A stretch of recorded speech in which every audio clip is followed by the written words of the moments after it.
we should be about here. So you can see the PowerPoint, yes? Yes, you're good to go. Okay. All right. Also, we do it for best practices. We want to be able that we let our membership know that we've been using their funds appropriately and we've been following the plan, otherwise known as our budget, that was set at the beginning of the year, and that we've been responsible with the funds that we've raised and used them appropriately to the mission of our PTA. It is also required by the IRS and our bylaws because of our 501c3 status. The IRS requires us to audit the books each year, again, mostly to make sure that all the funds have been responsibly handled throughout the year. Since it's not our personal money, we're custodians of the money for our membership. We want to be sure that everything is handled properly. And it's part of the compliance component for Florida PTA to be in good standing and be able to participate in their programs.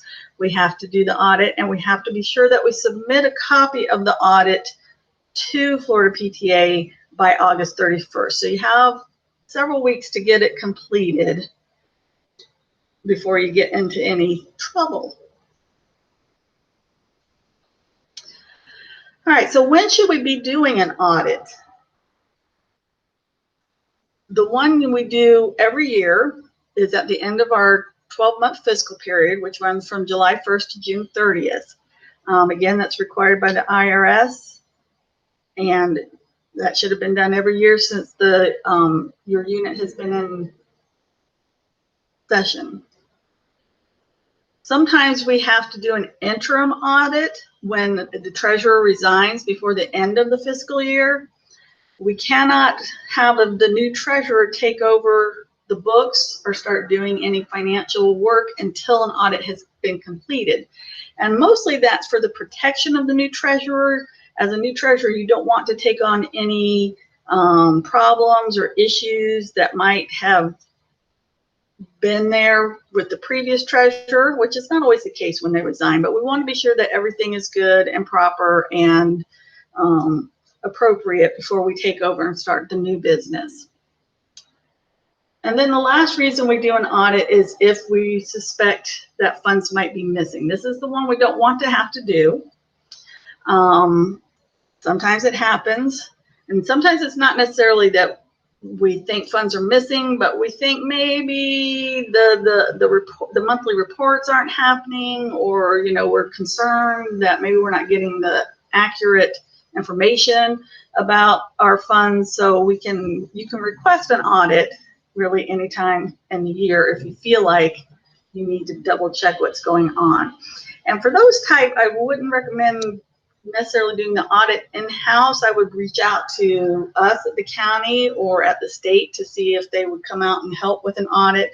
It can get a little uncomfortable when you're kind of looking over one of your members' work there. So the audit that we're concerned about right now is our end of the fiscal year audit. Okay, so for the audit committee, the bylaws say that the executive board should select a committee of 3 members. Or if you don't have people who feel comfortable doing that and you have the money, you can also hire an outside accountant or a professional auditor to complete it. I don't know that anyone here does that, but that is an option. Upon selecting your committee members, you want to be sure that none of them are signers on the bank account. That means the people who can sign checks. So typically that's your president, maybe one of your VPs or a secretary.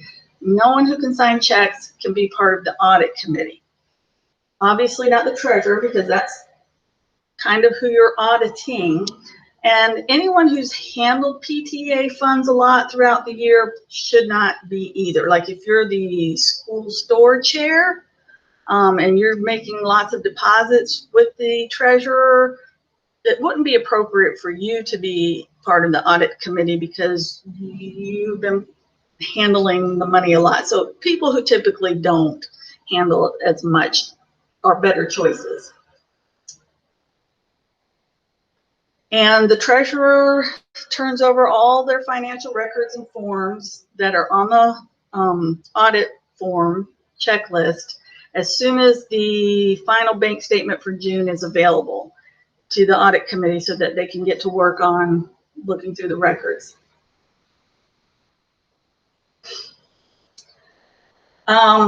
As we said before, part of the reason we do an audit is we have to, because of the IRS requires it, the numbers, the income and expenses that we determine on the audit are the numbers that we're going to use when we file the 990 sometime before November 15th. So keep that in mind, that those numbers are important because we have to report those on our tax return.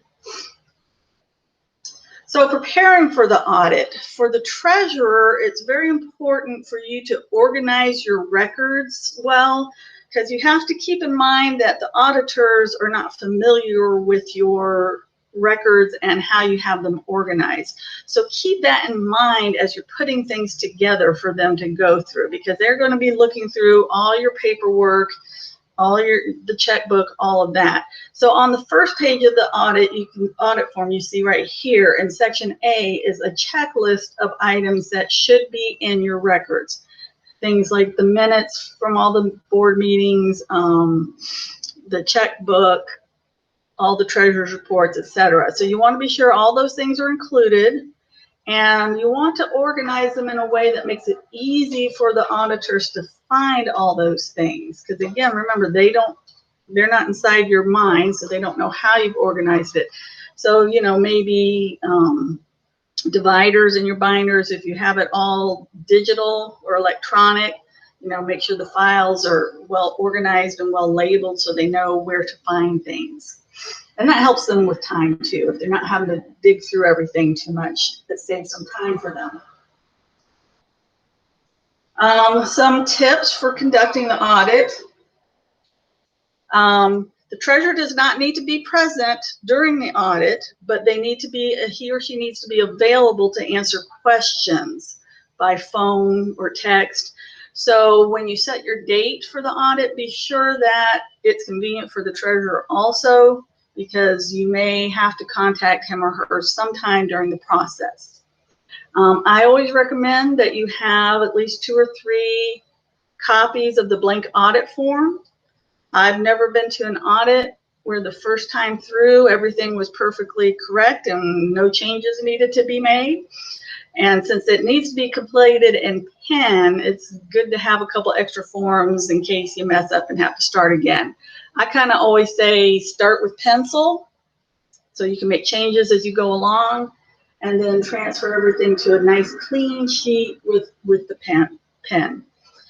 So that, you know, brings you into tip number 3. Be sure you have pens, pencils, calculator, because you're going to be adding and doing calculations. One tip, if you have someone who maybe has a laptop they can bring and knows Excel pretty well, Excel spreadsheets are really good to help organize all the figures and stuff.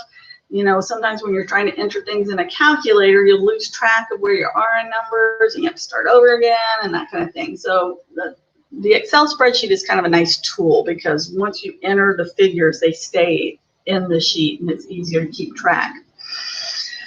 So we kind of talked about use the checklist on the first page of the audit form to familiarize yourself with the different documentations you'll be looking through. To help save time and manage time well, you can divide tasks among the committee members, like maybe have one person go through the bank statements and another person can check the book to see that the minutes and the treasurer reports are there, that kind of thing. So not everybody's having to do each task. You can kind of divide it up to make it move a little faster. And keep in mind, as you're going through all the bank statements and all the transactions, you don't have to look at every single transaction. We kind of recommend that you pick a few from each month's bank statement and then check on those. So you look at the bank statement and you maybe pick a couple checks that are on there and a couple deposits, and then go to the treasurer's records and make sure that they've been properly documented in there, you know, receipts with the reimbursement forms, bank receipts for the deposits, that kind of thing. If you start noticing that things are missing, then you might want to go back and be a little more thorough in checking all the different transactions. But, you know, as long as things are matching up each month and you're not noticing anything glaring, the audit is, you know, a basic kind of overview, a kind of check to be sure everything has been documented properly. Some more tips. Ask the treasurer to provide a ledger for all of the year's transactions where they're all in one place. The treasurer is required or should be keeping a running balance in the checkbook. And we also kind of recommend that you keep a separate ledger. Nowadays, digitally makes it a little easier if you use like Quicken or QuickBooks or an Excel spreadsheet. It's very easy at the end of the year to just print all that out, and you can run the totals for your income and your totals for your expenses at the bottom of the report, and that's going to make it easier for your audit committee to find those numbers, because those numbers are going to be what you're using as you determine your ending bank balance or your ending check balance for the year.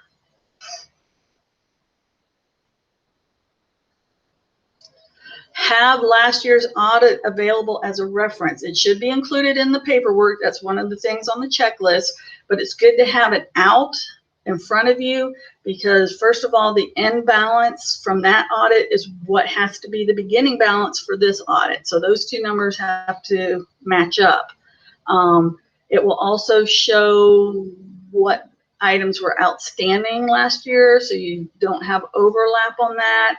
It has information like your PTA ID number, your mailing address, all that kind of stuff. It's right there, and then you're not having to try to find that somewhere else. You will need to know how many memberships you paid for to Florida PTA. The state and national dues are taken out of your gross receipts, so they don't count toward your taxes, which is kind of nice. So you'll need to know those numbers. So you might want to check in with your membership chair or member hub to be sure you have that number. I'm sure your treasurer knows too, because they're the ones that you know, send the payments typically. Ask the treasurer to provide login information for any accounts. Sometimes you might have a question about something, and the best place to find it is on maybe the online banking or your WePay or member hub. So make sure they have that information available for you, so you're not having to track them down to find that.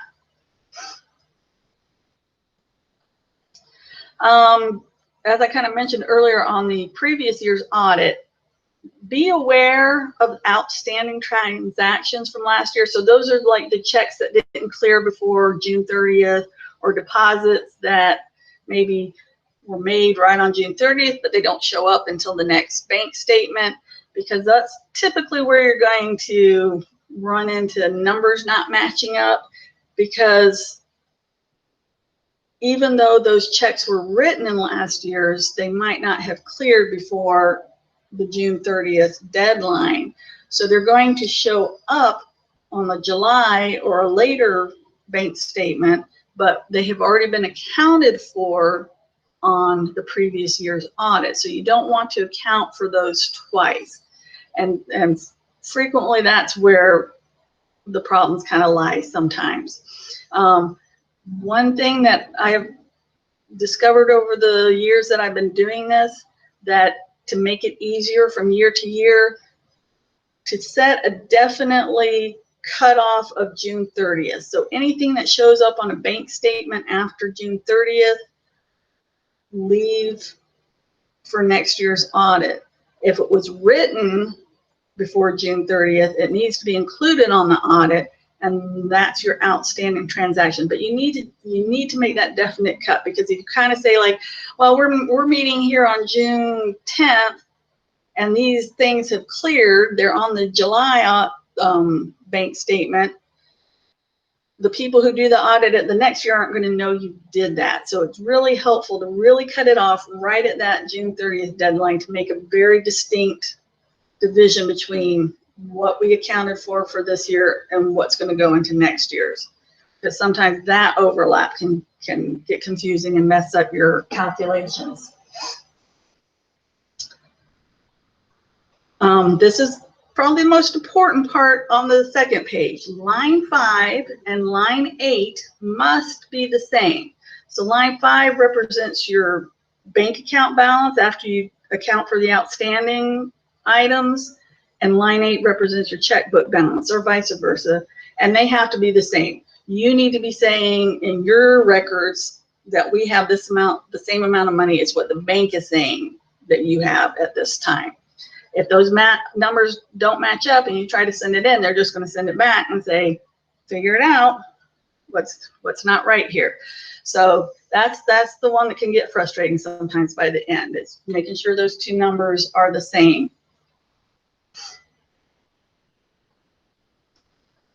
And if while you're reviewing all the records, you find any issues or concerns about things, make note about those things, and you can attach those notes to your audit form.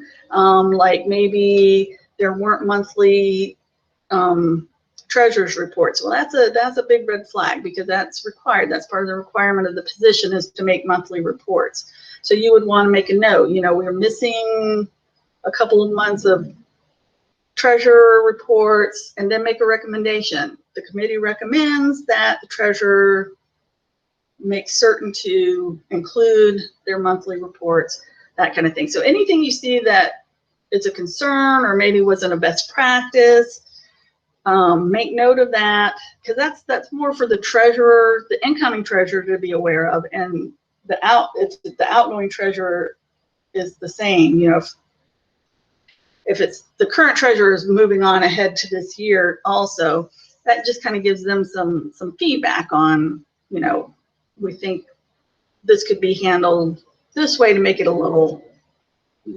follow in line with the best practices. Okay, so we are in interesting times and trying to complete the audit right now with the COVID-19 going on.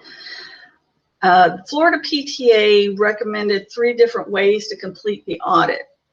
So obviously the preferred way would be to be in person, because that's going to be a lot simpler, having everybody there face to face. You can share the documents there. You can have conversations about things. So you would want to schedule a day and time that's convenient for all the committee members and the treasurer. Select a location that allows social distancing. We did our audit last night. We met at the Panera in Lake Mary because there's some outdoor seating that was out of the sun, so we were able to comfortably work outside and have that space to kind of spread out while we were meeting. Wear masks, you know, follow all the guidelines, wear your masks, have hand sanitizer, wash your hands, that kind of thing. You know, we're all kind of familiar with what we should be doing. So the second recommendation was to try to complete the audit virtually, and this can be done.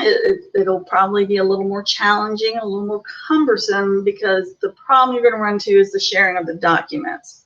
You know, setting up scheduling the day and time is not difficult. In fact, it's probably a little easier virtually, because, you know, you guys can be there in your pajamas and whatever, but you have to be able to look through the treasurer's documents. So you kind of have to come up with a method for that. One way is the treasurer could scan documents and email them to you. With the Zoom, and we're using Google Meets, you're able to share on your screen, so the treasurer can have documents on the computer and share through that way. The bottom point is most important is, if you do it virtually or with the last method, the audit form has to be signed by each committee member, the president, and the incoming and outgoing treasurers. So if you're doing it virtually, at some point someone's going to have to go around and get everybody's signature on the form, because it still has to be signed in ink and dated by each of those people. So that's another thing that makes it a little more challenging to do it virtually. And the third method Florida PTA recommended was to rotate the records. So the treasurer would drop all the documentation off at one of the committee members' homes, and that committee member will kind of go through things and then pass it on to the next committee member and then to the third one. If you choose to do that, you might, kind of like we talked about earlier, divide the tasks up, just divide up who's doing what part. You know, I'll do the front page checklist to make sure all the documentation there, and I'll go through all the ledger to get the numbers for the back page, that kind of thing, just to kind of save time, so you're not doing like 3 separate audits by 3 different people. That might work. So again, you have to have the form signed by everybody, but as you're passing it around from committee member to committee member, you can get the signatures at that time. So those are the 3 ways to do it. Again, in person is the preference, but not everyone may be comfortable with that right now. So you might have to be a little creative in, you know, figuring out the best way to do it one of the other 2 ways. I guess if worse came to worse, you could hold the paper up to the camera to look, or take a picture on your phone or something. It's as I say, interesting times. But those were the recommendations that Florida PTA shared with us. Okay, so after the audit has been completed, as mentioned, you need to be sure that the president and both the incoming and outgoing treasurers have signed and dated the form, as well as the audit committee members. A signed and dated copy must be sent to Florida PTA. You just email it to audit@floridapta.org. I always recommend, if I sign something, I like to keep a copy for myself. So I always share a copy with each of the committee members for their records. Because again, like I say, if I've signed my name to it, I kind of want to keep some documentation of what I've signed.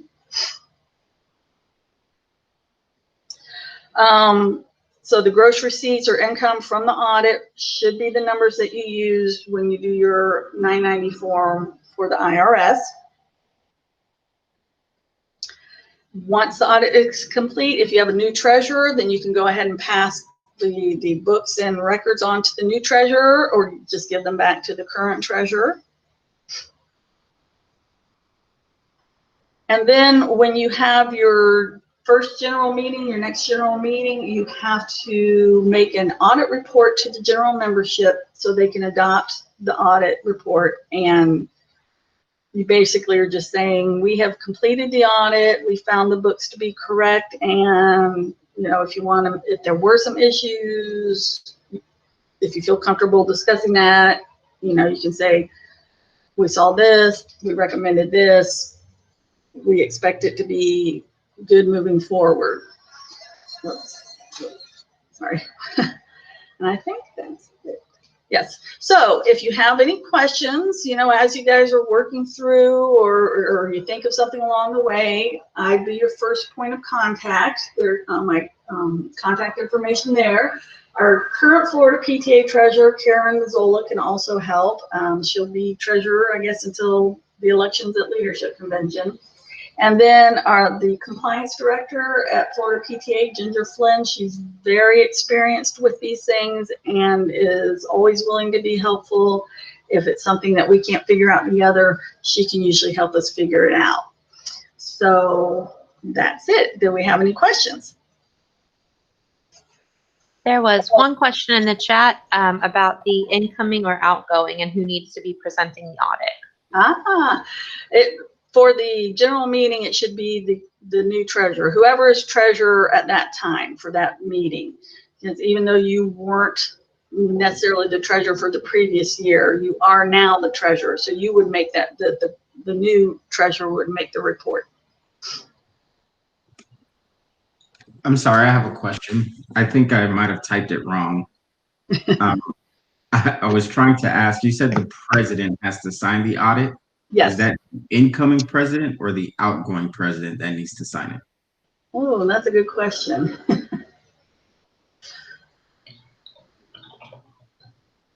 I would think. It's on the form, Mary. I'm sorry? On the bottom of the form where it says signatures, I don't remember if it said old or new, but I know it was written there. It does indicate. I think I have a form here. And I apologize. I left my forms with you last night, so I don't have one in front of me. I may have one sitting here. I have one right here and it says current president. Okay. So I don't, That's what I was kind of. Yeah, I think the president of the year that the audit was done for.